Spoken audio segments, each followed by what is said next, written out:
Oh, that's why.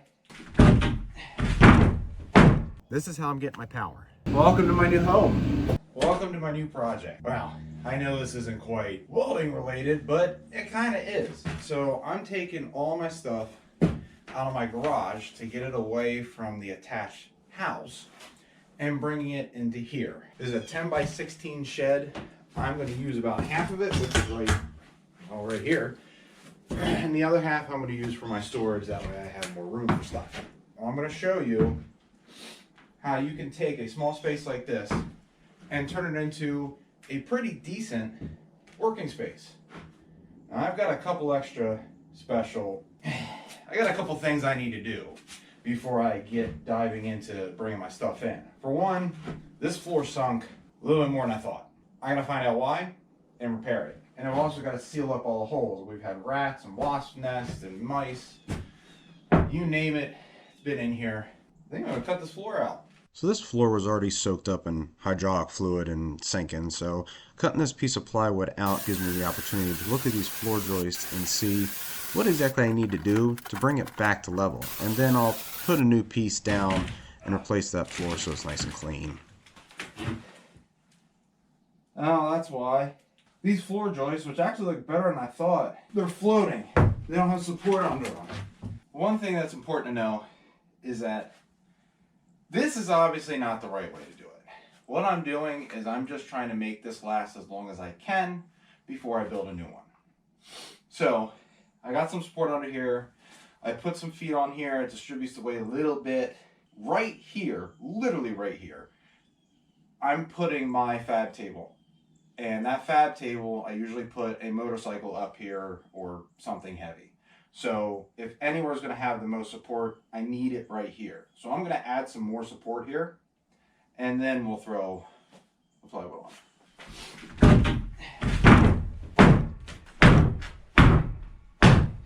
There's some light coming in that I can see, so I'm going to caulk all the seals that I can to kind of seal me in here a little bit better. A lot of this material I already had in the shed and wanted to use it up so it didn't go bad.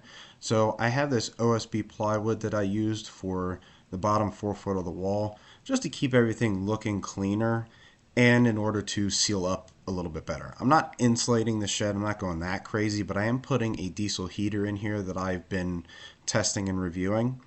That way I can have some heat when it's as cold as it's been. So after that, I'm also going to caulk the seams and use some spray foam in order to fill any gaps that I find, which were a little bit more than I thought there was going to be. So after filling all these gaps and letting the caulk dry, I'm able to bring all my tools and materials in and get started. Now I am going to have to put a vent into this shed, that way I can vent all the fumes and exhaust out, that way I don't choke on it, but that'll come with time. Well, after one of the world's most interesting caulk jobs, it's done enough to where I can start bringing my tools in here. So I'll see you guys once I do that. So before I take you guys in and show you the new shop, this is how I'm getting my power. This is a Sportsman inverter generator.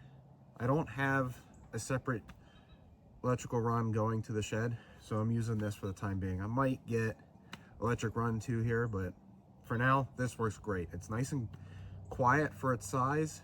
I've already did some sound tests in the house, and where everybody's sleeping, they can't hear it. I've had this for about a year and a half. I've got about 100 hours on it, and it's worked great. The nice thing about an inverter generator is that you can run sensitive electronics on it because it gives pure sine wave AC electricity. So first thing I need to do is start this thing up. Now it does have a pull start on it, but the nice thing about it is there's a little port right here where I can plug in a jump box to get it started. Now this is carbureted, so I gotta turn the gas on, pull the choke out, and they give you this cord here where I can plug into a little jump box like this.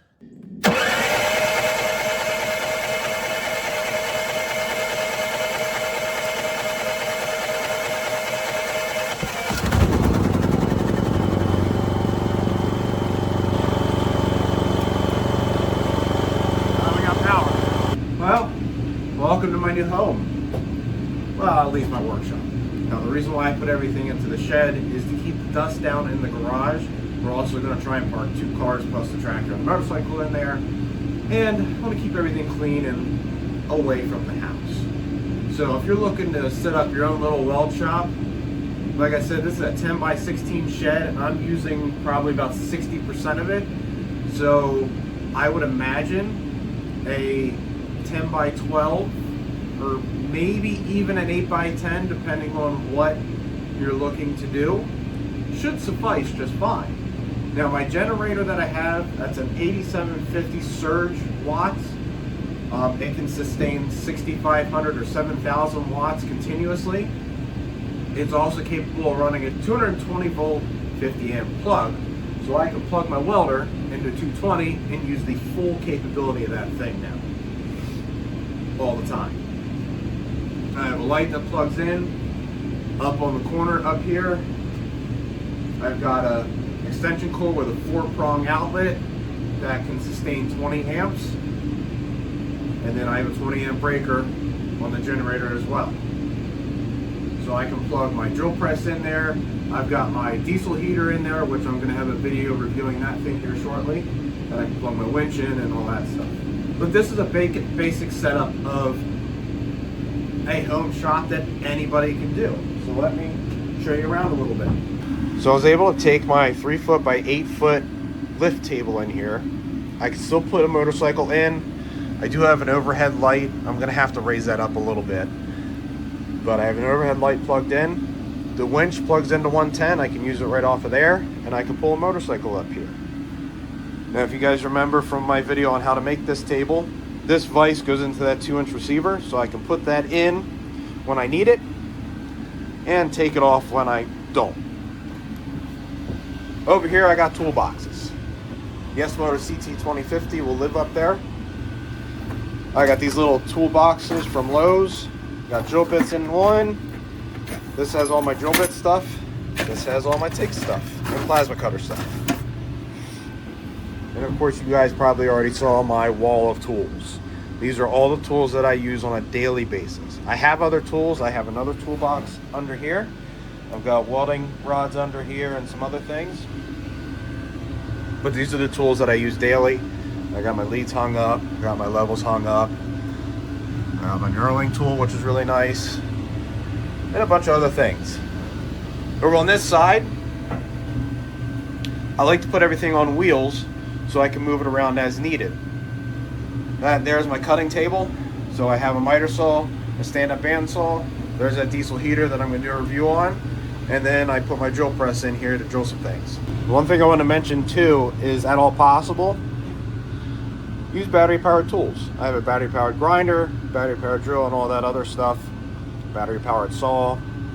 What I will do is I'll take these batteries, charge them at the end of the night, and then bring them out here. I don't have to plug them in. It conserves energy, which conserves fuel, and they're more portable, and I don't have extension cords running all over the place. But of course, I can't do that with a welder yet. There are new welders coming out that are battery-powered welders, such as ESAB's Renegade. Lincoln's got their own, Miller's got their own now, and there's some on Amazon that I'd really like to try. So you could even set up your own home shop without a generator at all.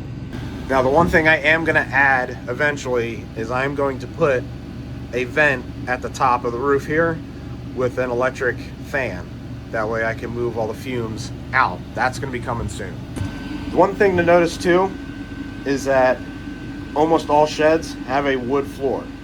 I tend to get this question all the time.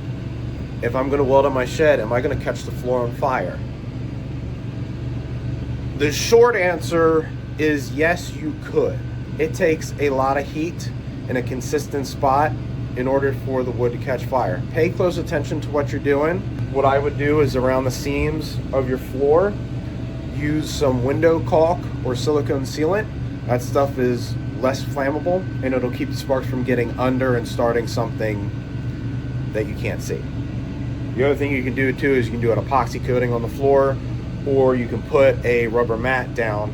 Believe it or not, rubber is actually very hard to catch fire, and you can use the truck bed mats. That's probably what I'm going to end up doing here. But the nice thing about TIG welding, there's no sparks, except for when you're grinding and stuff. But that's basically it. This is where you're going to see me do all my videos and shorts probably from now on for the most part. So this gives you a general idea as to how setting up your own little home weld shop would look like. Hopefully this helps some of you out. Thank you everybody for watching. Stay tuned for more. I'm going to start posting a couple more videos here and there, and I'll see you later.